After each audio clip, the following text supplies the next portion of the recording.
முக்கிய செய்தி, கொல்கத்தாவில் பெண் மருத்துவர் பாலியல் வன்கொடுமை செய்து கொல்லப்பட்ட வழக்கில் சஞ்சய் ராய் குற்றவாளி என தீர்ப்பு வழங்கப்பட்டிருக்கிறது. இது தொடர்பான விவரங்களை வழங்குவதற்காக நமது செய்தியாளர் டார்வின் இணைத்து நினைக்கிறார். டார்வின், கொல்கத்தாவில் மருத்துவ மாணவி பாலியல் வன்கொடுமை செய்து கொல்லப்பட்ட வழக்கில் சஞ்சய் ராய் என்பவர் கைது செய்யப்பட்டார். அவர் குற்றவாளி என்று அவருக்கு தீர்ப்பு வழங்கப்பட்டிருக்கிறது. இது தொடர்பான விவரங்களை பதிவு பண்ணுங்க. கொல்கத்தாவில் இருக்கக்கூடிய ஆர்ஜி கர் மருத்துவமனையில் பயிற்சி மருத்துவராக வேலை செய்து வந்திருந்த ஒரு மருத்துவர் என்பவர் பாலியல் துன்புறுத்தலுக்கு ஆளாகப்பட்டு மிக கொடூரமான முறையில் கொல்லப்பட்டிருந்தார். குறிப்பாக இது கடந்த ஆண்டு ஆகஸ்ட் 9ஆம் தேதி இந்த சம்பவம் என்பது நடைபெற்றிருந்தது. இதனையடுத்து இந்த விவகாரம் தொடர்பாக வழக்கை கொல்கத்தா காவல்துறையினர் முதலில் விசாரணை மேற்கொண்டிருந்தனர். ஆனால் கொல்கத்தா காவல்துறையினுடைய விசாரணை என்பது உரிய முறையில் இல்லை என்றும், இந்த விசாரணையில் பல்வேறு தகவல்களை கொல்கத்தா காவல்துறையினர் மறைத்து வருவதாகவும், குற்றவாளிகளை தப்பவிடும் நோக்கில் தான் இதுபோன்று செய்து வருவதாக என்ற ஒரு குற்றச்சாட்டு எழுந்தது. இதனையடுத்து கொல்கத்தா அந்த பயிற்சி மருத்துவருடைய மரணத்தை தொடர்ந்து மருத்துவர்கள் தொடர் போராட்டத்தில் ஈடுபட்டிருந்தார்கள். இதன் தொடர்ந்து இந்த வழக்கானது சிபிஐக்கு மாற்றப்பட்டிருந்த நிலையில் தான் இதில் முக்கிய குற்றவாளியான சஞ்சய் ராய் என்பவர் கைது செய்யப்பட்டிருந்தார். இதனையடுத்து இது தொடர்பான வழக்கு என்பது தொடர்ச்சியாக கொல்கத்தாவுடைய விசாரணை நீதிமன்றத்தில்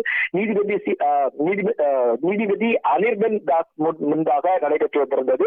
குறிப்பாக இந்த விவகாரத்தை பொறுத்த வரைக்கும் சிபிஐ பல்வேறு விசாரணையின் அடிப்படையில் குற்றப்பத்திரிகை என்பது தாக்கல் செய்யப்பட்ட நிலையில் தான் இந்த விவகாரத்தில் அவருடைய அந்த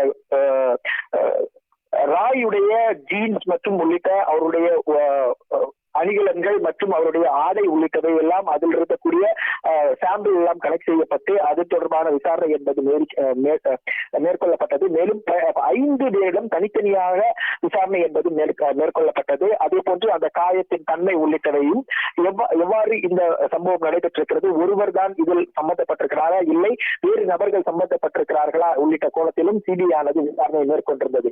இதனை அடுத்துதான் இது தொடர்பான விசாரணையுடைய குற்றப்பத்திரிகை அடிப்படையில் தற்போது அந்த விசாரணை நீதிமன்றமானது தன்னுடைய தீர்ப்பை வழங்கி இருக்கிறது. அதில் சஞ்சய் ராய் குற்றவாளி என்ற ஒரு விஷயத்தை அவர்கள் நீதிபதி என்பவர் உறுதி செய்திருக்கிறார்.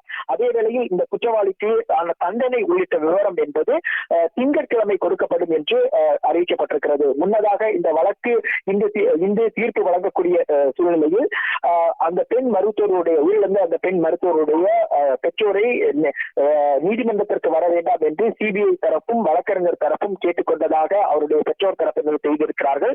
அதே வேளையில் இவர் ஒருவர் மட்டும்தானா, சஞ்சய் ராய் மட்டும்தான் குற்றவாளியா என்ற ஒரு சந்தேகம் என்பது தொடர்ச்சியாக இருப்பதாகவும் தேசிய மகளிர் ஆணையத்துடைய முன்னாள் தலைவர் ரேகா சர்மா கூட தெரிவித்திருந்தார். குறிப்பாக இந்த விவகாரத்தை பொறுத்த வரைக்கும் இதில் ஒன்றிற்கு மேற்பட்டவர்கள் குற்றவாளிகளாக இருக்கலாம் என்ற ஒரு சந்தேகம் என்பதும் தொடர்ச்சியாக வைக்கப்பட்டிருந்தது. ஆனால் இந்த தற்போதைய நிலையில் சிபிஐ முதல் குற்றப்பத்திரிகை மற்றும் விசாரணையின் அடிப்படையில் சஞ்சய் ராய்க்கு தற்போது குற்றவாளி என்று அறிவிக்கப்பட்டிருக்கிறது. அவருடைய குற்றத்திற்கான அந்த தண்டனை என்பது வரும் திங்கட்கிழமை அறிவிக்கப்படும் என்று நீதிபதி தற்போது தெரிவித்திருக்கிறார்.